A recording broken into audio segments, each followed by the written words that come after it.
함께 인사하겠습니다. 잘 나오셨습니다. 성도님 얼굴만 봐도 은혜가 됩니다.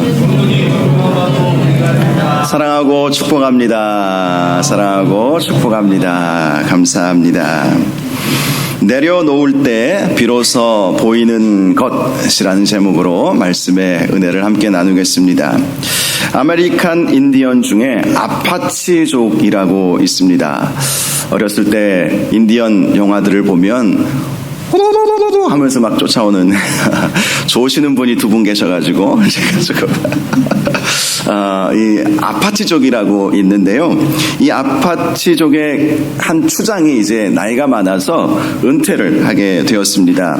그리고 후임을 정하기 위해서 지덕체를 겸비한 사람을 고르려고 수많은 시험을 치루었습니다. 활쏘기도 하게 하고 말달리기도 하게 하고 씨름도 하게 하고 또 어려운 문제, 퀴즈 등을 내면서 지혜를 시험해 보았습니다. 시험 끝에 최종적으로 3사람이 남게 되었습니다. 마지막 이 시험이 남게 되었는데요. 추장은 이 3사람에게 너희는 저 뿌옇게 보이는 높은 산 꼭대기에 올라가서 너희들이 보기에 가장 소중하게 생각되는 것들을 하나씩 가지고 오라. 이런 시험을 내게 되었습니다. 이 3 청년은 길도 없는 험한 산을 죽기 살기로 올라갔습니다. 그리고 모두 다 내려오게 되었습니다. 한 사람은 산 정상에만 있는 특별한 꽃 한 송이를 꺾어 가지고 왔습니다. 그는 이것은 산 꼭대기에 있는 꽃입니다. 산 꼭대기에 아름답게 피어있는 꽃이 너무 귀하게 여겨져서 가지고 왔습니다. 라고 말했습니다. 또 한 사람은 매끈매끈한 돌을 하나 가지고 와서 이 돌은 산 꼭대기에 있는 아주 특별한 돌입니다. 산 꼭대기에서 모진 바람에 이리저리 낀 것이 꼭 우리 인생을 보게 하는 것 같아서 가지고 왔습니다. 라고 말했습니다. 그런데 마지막 3번째 사람은 아무것도 가지고 오지 않은 것입니다. 그러자 추장은 대노했습니다.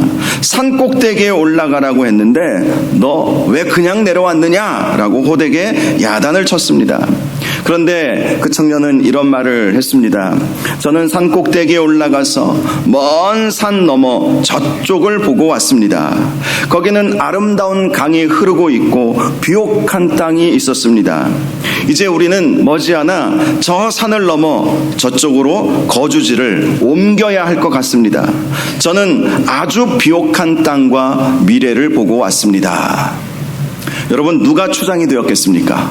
3번째 사람이 추장이 되었겠죠. 산 너머 먼 곳을 보고 온 그 청년이 추장이 된 것입니다. 높이 나는 새가 멀리 본다라는 말이 있죠. 독수리가 왜 새 왕이라고 그렇게 불리는지 아십니까? 다른 새들보다 더 높이 올라갈 수 있기 때문이라는 것입니다. 세계적으로 유명한 컨설턴트인 톰 피터슨이라는 분이 계신데요. 이분이 이런 말을 했습니다. 벤치마킹의 시대는 갔다. 이제는 퓨처마킹의 시대다. 자, 이 말이 어떤 말입니까? 벤치마킹이 어떤 의미인지는 아마 들어보셨을 거예요. 예를 들어서 스마트폰을 애플에서 또 삼성에서 만들면 중국에서 그것을 벤치마킹 한다고 그러죠. 그것을 그대로 똑같이 만들어내서 물건을 파는 거예요. 그래서 중국이 사실 많은 물건들을 이렇게 그대로 베껴서 만들어내므로 큰 부유한 나라가 될 수 있었죠. 그런데 그렇게 벤치마킹, 무엇을 흉내내는 시대는 이제는 끝났다는 것이죠. 미래를 마킹해야 된다. 미래를 바라보면서 투자해야 한다는 것입니다. 실제로 세계를 선도하는 기업들은 아무리 지금 스마트폰을 잘 팔고 있고 자동차를 잘 팔고 있고 전자제품, 가전제품을 많이 판다 할지라도 미래를 선도하는 기업은 걱정을 하고 있어요. 왜 걱정을 합니까? 앞으로 시대가 어떻게 변할지 모르기 때문에 지금은 많은 매출이 있지만 이 매출이 언제까지 갈 것인가에 대한 불안함이 있는 것이죠. 그래서 발전하는 기업은 현재에 투자하기보다 미래에 더 많은 투자를 한다는 것입니다.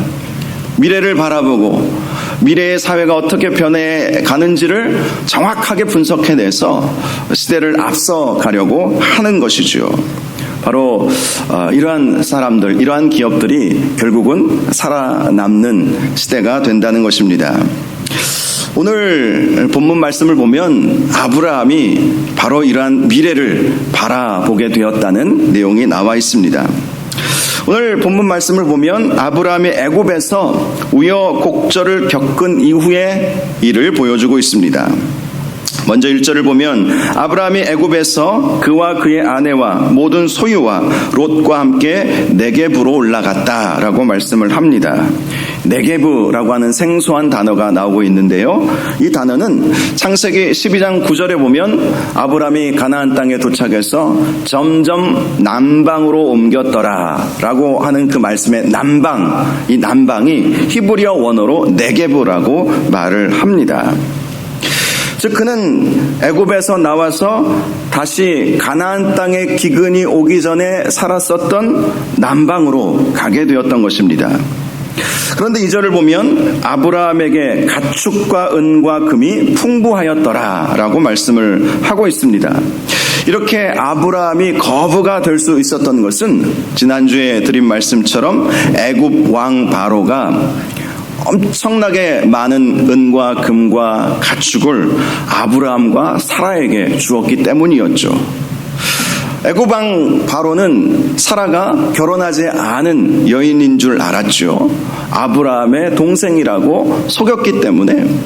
그래서 아브라함에게도 결혼 지참금으로 많은 가축과 재물을 주었고 사라에게는 그 이상의 것을 주었던 것이죠. 그런데 나중에 하나님으로부터 책망을 듣지 않습니까? 아주 강력한 경고의 말씀을 듣게 되었죠. 그래서 사라가 아브라함의 아내라는 사실을 알게 되고 그리고 그들을 애굽에서 나가게 했습니다. 어찌하여 나에게 이런 일을 행하였느냐 하면서 그냥 맨몸으로 쫓아낸 것이 아니라 바로가 이미 주었던 아브라함과 사라에게 주었던 많은 은과 금과 가축들을 주면서 나가게 했던 것이죠.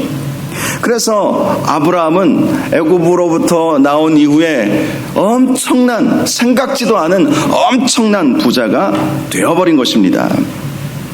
3절을 보면 애굽을 나온 아브라함 일행은 네겝에서 다시 출발을 해서 전에 장막을 쳤던 베델과 아이 사이로 거처를 옮기게 되었습니다. 또 4절을 보면 그곳은 그가 처음으로 제단을 쌓은 곳이라 라고 말씀을 합니다. 사실 아브라함이 가나안 땅에 와서 제일 처음 제단을 쌓은 곳은 말씀을 보면 세겜이었어요. 세겜 땅에 제일 처음 제단을 쌓았는데 그 제단을 첫 제단이라고 하지 아니하고 성경상으로 보면 두 번째 제단인 베델의 제단을 첫 제단이라고 이렇게 말씀을 하고 있는 것이죠. 왜 이렇게 말씀을 하고 있을까? 세겜에서의 제단은 어찌 보면 하나님께서 아브라함을 가나안 땅에 오게 하시고 아브라함에게 나타나 주신 것을 감사하는 마음으로 제단을 쌓은 것이라면 두 번째 베델에서의 제단은 하나님을 깊이 만나는 그러한 시간이었기 때문에 첫 제단이라고 묘사를 한 것으로 보입니다.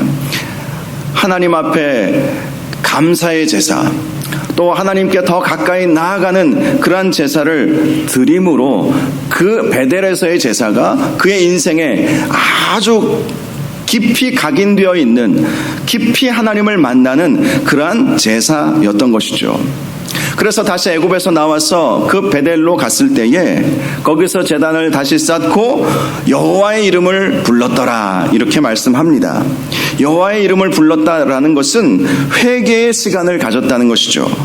아마도 아브라함은 하나님의 이름을 부르면서 통곡의 눈물, 감사의 눈물을 흘렸을 것입니다. 애굽에서 행한 실수를 전화위복시켜 주셔서 오히려 큰 부자가 되게 하여 주신 하나님의 은혜를 생각하면서 회개의 눈물과 감사의 눈물로 하나님 앞에 제사를 드렸던 것이죠. 그리고 앞으로는 더욱 하나님의 뜻을 위해 살겠습니다 라고 하는 결단과 헌신의 예배를 드린 것입니다. 더 나아가 그 어떤 일이 있어도 하나님만을 바라보겠습니다. 하나님을 위해 살겠습니다. 라고 하는 다짐의 예배를 하나님 앞에 올려드린 것입니다. 그런데요, 이렇게 하나님 앞에 헌신하고 결단하고 다짐할 때 항상 위기가 찾아옵니다. 자, 5절을 보니까 아브라함의 일행 롯도 양과 소와 장막이 있으므로 라는 말씀이 있습니다. 당시 롯에게도, 아브라함의 조카 롯에게도 많은 양의 소와 양이 있었다는 것이죠. 자, 이것은 아브라함이 자신의 재물을 나누어 주었기 때문이었습니다. 그런데 그렇게 아브라함도 많은 양의 가축이 있고 재물이 있고 롯도 많은 양의 가축이 있고 재물이 있음으로 인해서 그들이 동거하기에 넉넉하지 못했던 것입니다. 그 이유는 아브라함과 롯에게 하나님께서 은혜 주셔서 가축이 계속해서 불어날 수 있도록 해주셨기 때문이었던 것이죠. 그리고 그 지역에는 가나안 원주민들이 함께 거하고 있지 않았습니까? 그러니 가축을 치기에 문제가 생긴 것입니다. 7절을 보면 그 일로 인해서 아브라함의 가축의 목자와 롯의 가축의 목자가 서로 다투는 일이 벌어지게 되었습니다. 땅은 협소하고 길러야 할 가축은 많아지니 목자들이 서로 싸우게 되었던 것입니다. 그런데 9절을 보면 아브라함은 롯에게 이렇게 말하죠. 네 앞에 온 땅이 있지 아니하냐. 나를 떠나가라. 네가 좌하면 나는 우하고 네가 우하면 나는 좌하리라. 아브라함은 롯에게 이제는 우리가 떠나야 할 시간이 되었다라는 사실을 말해주면서 먼저 네가 떠날 곳, 네가 갈 곳을 선택하라고 제시한 것입니다. 사실 이때 아브라함이 먼저 선택해도 아무런 상관이 없지 않았겠습니까? 내가 이곳으로 갈 테니 너는 네가 원하는 저곳으로 가라. 이렇게 말한다고 해서 그 누가 뭐라고 할 수 있었겠습니까? 실제로 아브라함은 롯의 큰아버지였고 그 집안의 어른이었고 롯이 가지고 있는 모든 것들은 다 아브라함이 주어서 생겨난 것들 아니었겠습니까? 그런데 아브라함은 자신의 권위와 명분을 전혀 내세우지 않고 네가 좌하면 내가 우할게, 네가 우하면 내가 좌할게, 자신이 이 선택할 수 있는 그 선택권을 조카에게 먼저 하라고 양보해 주었던 것이죠. 아브라함이 이렇게 조카에게 양보할 수 있었던 것은 그가 하나님의 은혜를 아는 자로 바뀌었기 때문이었습니다. 실제로 이렇게 큰 부자가 된 것은 그의 노력에 의한 결과가 아니지 않았습니까? 그가 이렇게 부자가 된 것은 하나님의 은혜였어요. 하나님의 은혜가 아니고서는 결코 설명할 수 있는 방법이 없습니다. 우연히 부자가 된 것이 아니었습니다. 하나님께서 그의 인생에 개입하셔서 하나님의 기적으로 인해서 생각지도 않은 엄청나게 많은 부를 그가 가질 수 있게 되었던 것이죠. 그래서 이 모든 것이 하나님의 은혜이다라는 사실을 그는 고백할 수밖에 없었던 것입니다. 실제로 은혜를 알면 알수록 우리는 자기 주장을 할 수 없죠. 왜요? 이것이 내 것이 아니고 하나님의 은혜로 하나님께서 주신 것이기에 궁극적으로는 하나님의 것임을 알기 때문에 자기 주장을 할 수가 없는 것입니다. 모든 것이 하나님의 은혜인데 무엇을 주장할 수 있겠습니까? 아브라함은 은혜를 알게 된 거예요. 아, 하나님께서 은혜 주셔서 내가 살아가고 있구나. 하나님께서 주신 은혜가 지금의 나를 있게 만들었구나. 이 사실을 아니, 내가 큰아버지야, 내가 이 집의 가장이야, 내가 너에게 많은 것들을 주었으니까 내가 먼저 선택할게, 내게 우선권이 있어 라는 그런 말을 결코 하지 않았다는 것입니다. 오히려 조카에게 양보하고, 이 조카 롯은 자기 자식같이 키운 사람 아니겠습니까? 큰형님 하란이 죽고 그 조카 롯을 자기가 지금 그 갈대아 우르에서부터 하란까지 데리고 왔고, 또 하란에서 지금 가나안 땅까지 데리고 와서 옆에 두고 돌보고 아꼈던 조카에게 사랑의 마음으로 네가 원하는 곳으로 가면 내가 다른 곳으로 갈게, 그렇게 선택권을 양보해 주었던 것입니다. 아브라함 입장에서는 내려놓은 거예요. 자기의 권리, 주장, 모든 것을 다 내려놓은 것입니다. 먼저 선택하도록 요청을 받은 롯은 눈을 들어서 요단 지역을 바라보게 되었습니다. 그리고 소알까지 온 땅에 물이 넉넉한 것을 보게 되었습니다. 특별히 요단 평지에는 소돔과 고모라라고 하는 고대 유명한 도시가 있었습니다. 10절을 보면 그곳은 하나님께서 멸하시기 전이었으므로 여호와의 동산 같고 애굽 땅 같았다라고 말씀합니다. 여호와의 동산 같았다라는 것은 정말 각종 과일과 또 곡식이 가득한 곳 같았다라는 것이죠. 애굽 땅 같았다라는 것은 애굽에는 나일강이 흐르고 있지 않습니까? 아주 비옥한 땅이었다라는 말씀인 것입니다. 롯이 요단 평지를 바라보니까 너무 아름답게 보인 거예요. 기름진 땅으로 보인 것입니다. 그곳은 목축만이 아니라 농사도 지을 수 있는, 사람이 살기에 너무나도 적합한 땅으로 보인 것입니다. 그래서 롯은 요단 평지를 선택하고 그 지역의 도시들을 돌아다녀 본 후에 최종적으로 소돔에 장막을 치게 되었던 것입니다. 그런데 문제가 있어요. 13절을 보면 소돔 사람은 여호와 앞에 악하며 큰 죄인이었다는 것입니다. 즉 당시 롯이 살기로 결정한 땅은 겉으로는 생동감 있고 아름다웠지만 그 안에는 죄의 문제로 가득한 땅이었다는 것이죠. 롯은 겉만 보고 그 땅을 선택한 것입니다. 그 내면의 죄악은 보지 못했던 거예요. 왜 롯이 소돔 땅에 장막을 치게 되었을까요? 결정적으로 그는 그 소돔 땅을, 요단 평지를 택하기 전에 기도하지 않았기 때문이었습니다. 기도하지 않으니 보아야 할 것을 보지 못해버린 것입니다. 실제로 우리는 어떤 중요한 선택을 할 때 항상 기도해야 합니다. 성령님의 인도하심을 받아야 하는 것입니다. 그래야 올바른 선택을 할 수 있어요. 우리가 알면 얼마나 알겠습니까? 우리가 지혜가 있으면 또 얼마나 있겠습니까? 우리가 경험이 많으면 얼마나 있겠습니까? 우리가 아는 사람이 있다면 또 얼마나 많이 있겠습니까? 우리가 의지해야 할 분은 하나님이십니다. 성령님의 인도하심을 따라서 우리는 한 발자국 한 발자국 앞으로 나아가야 하는 것입니다. 성령님의 인도함 없이 우리가 우리 인생을 우리 마음대로 결정하면 큰 문제가 생길 수 있어요. 왜 그렇죠? 우리의 눈이 한계가 있기 때문이죠. 봐야 할 것을 보지 못하는 우리의 연약함이 있기 때문인 것입니다. 그래서 우리는 기도해야 하는 거예요. 어떤 중요한 선택 앞두고 특별한 기도의 시간을 가져야 하는 것입니다. 그래야 실수를 줄일 수 있어요. 우리가 충분히 기도하고 어떤 결정을 해도 그것이 아닐 때도 있지 않습니까? 그런데 기도조차 하지 않는다면 무엇을 어떻게 잘 될 것이라고 기대할 수 있겠습니까? 롯은 기도하지 않은 거예요. 그저 겉으로 보기에 좋은 땅을 선택한 것입니다. 그러니 그 안에 가득한 죄의 문제는 보지 못하고 보기에 좋고 살기에 좋은 곳만을 기준으로 삼았던 것이죠.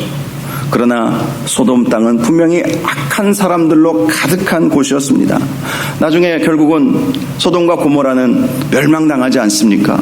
의인 10사람도 없는, 수만 명의 사람들 중에 10사람도 없는, 의인 10사람도 없는 그 소돔 땅, 고모라 땅. 그런데 롯은 그곳이 좋아 보인 거예요. 왠지 생동감 있어 보이고 사람 살기에 좋아 보이고 거기에 가면 즐거울 것 같고 그것만 바라보게 되었던 것이죠. 반면에 아브라함은 롯이 소돔과 고모라가 있는 요단 지역으로 옮긴 후에 어디로 가야 할지 하나님 앞에 간절히 기도하게 되었습니다. 그는 하나님께서 원하시는 곳으로 가고 싶었던 것입니다. 아브라함은 이전에 기도 없이 애굽으로 가지 않았습니까? 그때 큰 어려움을 당할 뻔하기도 했었습니다. 하나님이 간섭하지 않으셨다면 보란듯이 아내 빼앗기고 나중에는 빈털터리로 그렇게 죽임을 당할 수도 있는 상황이었습니다. 그래서 다시는 그러한 이 애굽으로 내려가는, 기도하지 않고 독단적으로 자기 보기에 자기가 생각해서 좋게 생각되어지는 그 행동을 하지 않기 위해서 하나님 앞에 기도하기 시작한 것이죠. 장막을 옮겨야 하는 것, 인생에 있어서 아주 중요한 문제죠. 오늘날에도 어디로 옮겨야 한다, 이것은 굉장히 중요한 문제이지만 과거는 더 중요한 문제였던 것이죠. 그래서 그는 이 중차대한 문제 앞에서 하나님께 간절히 기도하는 시간을 가진 것입니다. 우리 인생에 있어서도 어떤 중요한 문제 앞에서 이러한 특별한 기도의 시간을 가질 수 있기를 원합니다. 그래야 그나마 실수를 조금이라도 줄이면서 살아갈 수 있는 것입니다. 그래야 봐야 할 것을 제대로 볼 수 있어요. 하나님께서 영안을 열어주셔서 봐야 할 것들을 보게 하시는 것이고, 보지 말아야 할 것들은 보지 않게 해주시는 것입니다. 기도하는 자가 바로 이러한 은혜를 힘입게 된다는 사실을 기억해야 하는 것이죠. 14절을 보면 하나님은 그렇게 기도 중에 아브라함에게 응답해 주셨습니다. 너는 눈을 들어 너 있는 곳에서 북쪽과 남쪽 그리고 동쪽과 서쪽을 바라보라. 15절을 보면 보이는 땅을 내가 너와 내 자손에게 주리니 영원히 이르리라 라고 말씀해 주십니다. 또 16절을 보면 내가 내 자손이 땅에 티끌 같게 해줄 것이다 라고 약속해 주셨습니다. 더 나아가 17절 말씀을 보면 너는 일어나 그 땅을 종과 횡으로 두루 다녀보라. 내가 그것을 내게 주리라. 한마디로 네가 보는 만큼, 네가 받는 만큼, 보는 만큼 받는 만큼 다 너의 땅이 되게 해주시겠다라는 것입니다. 자, 중요한 것은 믿음이죠. 믿음으로 바라보라는 거예요. 너의 눈을 들어서 동서남북을 바라보라. 그냥 바라보라는 것이 아니라 믿음으로 보라는 것이죠. 히브리서 말씀과 같이 믿음은 바라는 것들의 실상이요 보이지 않는 것들의 증거이기 때문인 것입니다. 믿음으로 바라보라는 거예요. 믿음으로 땅을 밟으라는 거예요. 우리 단기선교 이렇게 가게 되면 또 단기선교뿐만 아니라 우리가 전도를 할 때에도 믿음으로 땅을 밟으면서 나아가는 경우들이 있지 않겠습니까? 네가 밟는 땅을 너에게 주리라. 물론 그 땅이 내 땅이 되지 않을지라도 하나님의 땅이 되면 되는 것 아니겠어요? 또 하나 이 말씀을 주는 교훈이 있습니다. 하나님만을 바라보라는 것이죠. 하나님만을 바라보라. 사실 어느 땅인지보다 더 중요한 것은 누구와 함께 하느냐 아니겠습니까? 아무리 살기 좋은 땅이라 할지라도 하나님이 없는 곳은 지옥이 되어버립니다. 소돔과 고모라 땅이 그런 것이죠. 사람 살기는 너무 좋은 땅이에요. 풍족하고 물도 풍족하고 땅도 기름지고 농사도 잘 되고, 그런데 하나님이 안 계신 곳은 아무리 사람 살기에 좋아도 그곳은 지옥으로 바뀌는 것은 순식간인 것입니다. 반면에 아무리 살기 척박한 곳이라 할지라도 하나님이 계신 곳은 천국입니다. 여러분, 이스라엘 백성이 40년간 광야 생활을 하지 않았습니까? 그들은 그때만큼 하나님의 돌보심을 받은 때가 없었어요. 그들의 신발이 헤어지지 아니하고 의복이 닳지 아니하고 하나님께서 날마다 만나와 메추라기를 보내주셔서 그들을 먹이시고 입히셨습니다. 그들은 광야라고 하는 척박한 환경 속에서 40년간 살았지만 그곳이 그들에게 있어서 가장 좋은 곳이었던 것입니다. 그래요, 우리 인간의 눈에 보기에 좋은 곳이 아니라 하나님 보시기에 좋은 곳을 우리는 선택하며 살아야 하는 것입니다. 결국 18절을 보면 아브라함이 장막을 옮겨서 헤브론으로 가게 되었습니다. 헤브론에 있는 마므레 상수리 숲풀에 이르러 거주하며 거기서 여호와를 위하여 제단을 쌓았다라고 말씀을 하고 있습니다. 아브라함이 헤브론으로 옮기게 된 것은 그곳이 하나님께서 말씀하신 대로 동서남북을 바라볼 수 있는 곳이었기 때문이었습니다. 헤브론은요, 해발 930m 높이의 고원지대였어요. 930m 하면 이 도솔산보다도 훨씬 높을걸요. 서울의 남산보다도 훨씬 높아요. 남산 꼭대기에, 저는 서울 출신이니까 남산 꼭대기에 자주 올라갔고요. 또 남산 타워, N타워 이 정도, 아마 남산 타워 높이 정도는 될 거예요. 그럼 올라가 보면 서울이 다 보입니다. 멀리, 저 멀리 경기도까지도 다 보이죠. 930m 고원지대에 아브라함이 그곳에 장막을 친 거예요. 그곳에서 하나님께서 주시겠다고 약속하신 가나안 땅을 다 바라본 것이죠. 하나님이 이 온 땅의 주인 되어 주기를 원하는 마음으로 그곳에 장막을 치게 된 것입니다. 그런데 사실은 그곳을 아브라함이 정한 것이 아니라 하나님께서 그가 그곳을 볼 수 있게끔 만들어 주신 거예요. 여러분, 우리가 하나님 앞에 기도하고 하나님을 바라보면 하나님은 가장 좋은 곳을 보게 해주십니다. 이 영적 원리를 꼭 기억하시기를 바랍니다. 하나님을 바라보면 하나님께서 우리의 눈을 바꾸셔서 가장 좋은 곳이 어떤 곳인지를 보게 하신다는 거예요. 아브라함이 헤브론을 어떻게 알았겠습니까? 전혀 알지 못했던 곳이에요. 그런데 하나님께서 그의 눈을 열게 하셔서 헤브론 땅을 보게 하시고 그곳에 살 수 있게 해 주신 것입니다. 헤브론 땅은 고원지대에 위치해 있었을 뿐만 아니라 모든 가축을 먹일 수 있는 풍부한 초장으로 구성되어 있는 그런 목초지였습니다. 심지어 그곳은 아브라함에게 아주 호의적인 사람들이 살았던 곳이에요. 그들이 원래부터 그랬는지는 모르지만 아주 심성이 고운 사람들로 사람들이 그곳에 살고 있었던 것이죠. 그들은 아브라함 일행을 배척하지 않았습니다. 오히려 훗날 사라가 죽었을 때 아브라함에게 막벨라 굴을 무상으로 주겠다라고 제안을 할 정도였습니다.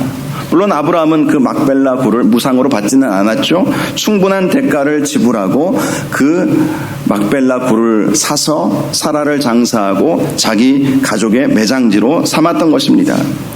즉 아브라함은 하나님을 바라봄으로 하나님께서 그의 눈을 열어주셔서 정말 아브라함이 충분히 살아가기에 너무나도 좋은 땅을 보여주신 것입니다. 그러므로 우리가 항상 기억해야 할 것은 겸손히 하나님을 바라보면 하나님은 가장 좋은 것을 보게 해주신다는 사실, 이 사실을 꼭 기억해야 할 것입니다. 하나님을 바라보면 하나님께서 보게 해주신다. 하나님을 바라보면 하나님께서 보게 해주신다. 그 누구도 상상하지 못했던 것들을 보게 해주시고 만나게 해주시고 얻게 해주시는 그러한 은혜가 있다는 것입니다.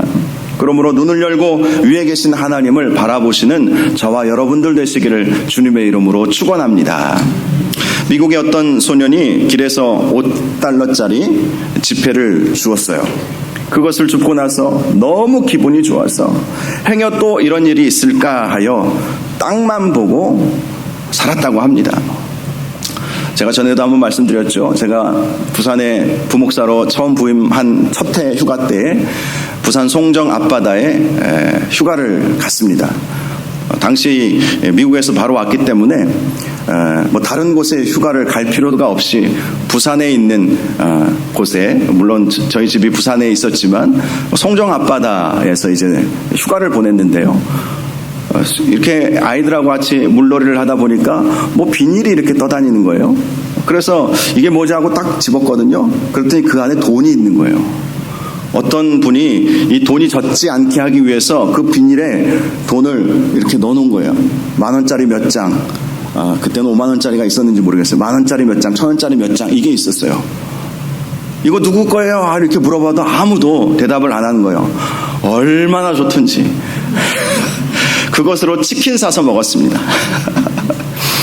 그리고 나서 그 이후부터 바다만 가면 혹시 비닐 없나 이렇게 보게 되더라고요. 그 경험이 참 무시를 못해요.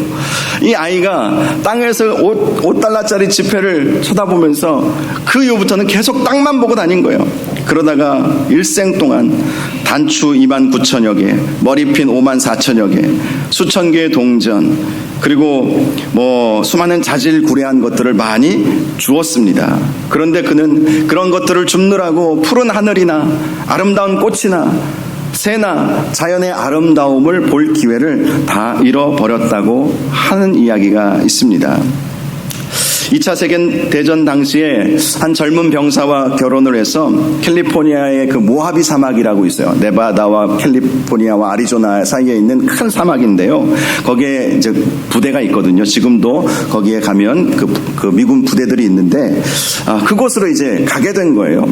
남편을 따라가기는 했지만 사막의 황량함과 또 혼자 지내야만 하는 지루함을 참다 못한 그녀는 마침내 친정 어머니에게 편지를 띄웠습니다.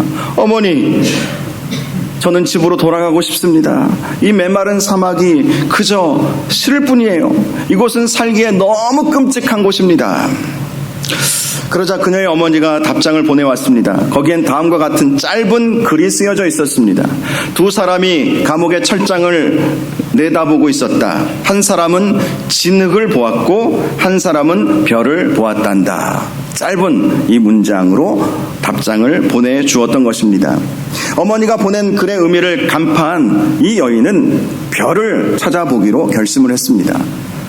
그렇다고 별을 계속 바라본 것은 아니고요. 그녀는 사막에 꽂힌 선인장에 대해 연구하기 시작했습니다. 또한 그 근처 인디언의 말과 풍습, 전통도 연구하기 시작했습니다. 그 결과 남편의 복무 기간이 끝날 즈음에 사막에 대한 전문가가 되어서 사막 생태계와 인디언 문화를 알리는 데 기여하게 되었고, 빛나는 성벽이라는 소설도 써서 영미 문단을 빛내는 작가가 되었습니다. 그녀의 이름은 미국 사람들이 좋아하는 작가인 델마 톰슨이라고 하는 여인입니다. 그렇습니다. 무엇을 보느냐가 인생의 방향이 달라지게 하는 것이죠. 무엇을 보느냐. 같은 곳에 있어도 어떤 사람은 땅만 보는 사람이 있고 어떤 사람은 하늘을 보는 사람이 있는 것이죠. 무엇을 보느냐에 따라 달라지는 거예요. 전에도 한번 말씀을 드린 것 같은데요. 문화재청장을 지낸 유홍준 교수라는 분이 쓴 책, 나의 문화유산 답사기라는 책이 있죠. 아주 유명한 베스트셀러입니다. 그 책의 서문에 이러한 글이 있습니다. 사랑하면 알게 되고 알면 보이나니 그때 보이는 것은 전과 같지 않으리라. 참 문장이 좋아요. 사랑하면 알게 되고 알면 보이나니 그때 보이는 것은 전과 같지 않으리라. 이 말은 문화재에 얼마나 관심을 가지고 있느냐에 대한 말이라고 합니다. 문화재에 대한 관심과 사랑을 가지고 있으면 정말 중요한 문화재가 무엇인지 보이게 된다는 것이죠. 그런데 이 말은요, 조선 정조 때 문장가인 유한준이라는 분이 쓴 그 문장에 나온 말을 바꾼 것이라고 해요. 유한준은 이런 말을 남겼습니다. 알면 곧 참으로 사랑하게 되고 사랑하면 참으로 보게 되고 볼 줄 알게 되면 모으게 되니 그것은 한낱 모으는 것은 아니다. 이런 말을 했습니다. 알고 사랑해야 보인다는 거예요. 알고 사랑해야 보인다. 우리가 하나님을 사랑하면 하나님을 알게 되고 하나님을 보게 되고 그리고 하나님께서 원하시는 삶의 방향대로 살아갈 수 있게 된다는 것으로 적용해 볼 수 있지 않겠습니까? 하나님을 사랑하면 하나님을 알게 됩니다. 하나님을 알게 되면 하나님을 추상적인 하나님이 아니시라 우리와 함께 해주시는 하나님으로 보이게 되죠.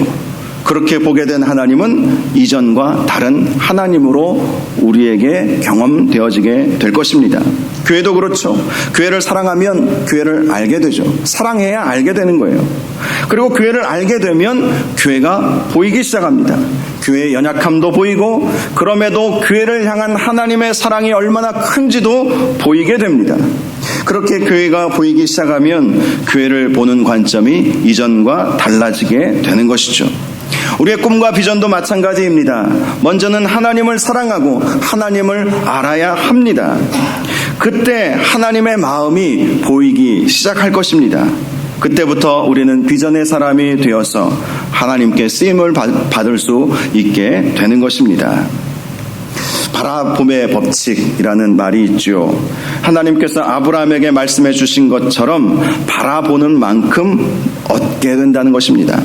그러므로 저와 여러분은 눈을 크게 떠서 더 멀리 바라보시기를 바랍니다. 믿음은 바라는 것들의 실상이요 보이지 않는 것들의 증거니라고 하는 이 말씀처럼 믿음으로 우리의 눈을 열어서 바라보시기를 바랍니다. 더 많은 꿈을 꾸시고 더 많은 것을 바라보시기를 바랍니다. 할 수 있다면 더 많은 땅을 밟아보시기를 바랍니다. 여러분이 보는 만큼 여러분에게 축복의 삶으로 다가오게 될 것입니다. 그런데 더 중요한 것은 겸손히 모든 것을 다 내려놓고 하나님만을 집중해서 먼저 바라보아야 한다는 것이죠. 아브라함이 하나님만을 먼저 바라본 거예요. 그러자 하나님께서는 세상을 바라보라 라고 말씀하셨을 때 그가 눈을 열어서 세상을 바라보니까 헤브론 땅이 보인 거예요. 그리고 그 헤브론 땅은 그가 살아가기에 너무나도 좋은 땅이 되었던 것입니다. 하나님을 바라볼 때에 하나님께서 보여주시는 것들이 보이기 시작하는 것입니다. 그럴 때 그것이 우리의 꿈이 되고 비전이 되고 소명이 될 것입니다. 바로 그러한 꿈과 비전과 소명이 여러분을 더 큰 사람, 더 큰 은혜의 사람이 되게 하는 것이죠. 사랑하는 여러분, 내려놓을 때 비로소 보이는 것이라는 설교의 제목입니다. 내려놓을 때 하나님 앞에 모든 것을 내려놓으면 내 주장, 내 경험, 내 명분 이런 모든 것들을 내려놓으면 그제서야 하나님이 보이게 되고 또 하나님께서 우리에게 좋은 것을 보게 해주신다는 사실을 꼭 기억하셔서 하나님께서 보게 하시는 것을 보며 살아가는 저와 여러분들 되시기를 주님의 이름으로 축원합니다. 이 시간 우리 함께 찬양하기를 원합니다. 주님 말씀하시면 내가 나아가리다. 우리 자주 불렀던 찬양입니다. 하나님께서 뜻하신 그곳에 나 있기를 원합니다. 하나님께서 바라보게 하시는 그곳을 보게 하시고 그곳에 거하게 하시고 주님의 뜻과 주님의 비전을 우리가 받고 그 뜻을 위하여 살아갈 수 있도록 인도하여 달라는 마음으로 함께 이 찬양 하나님께 올려드리겠습니다.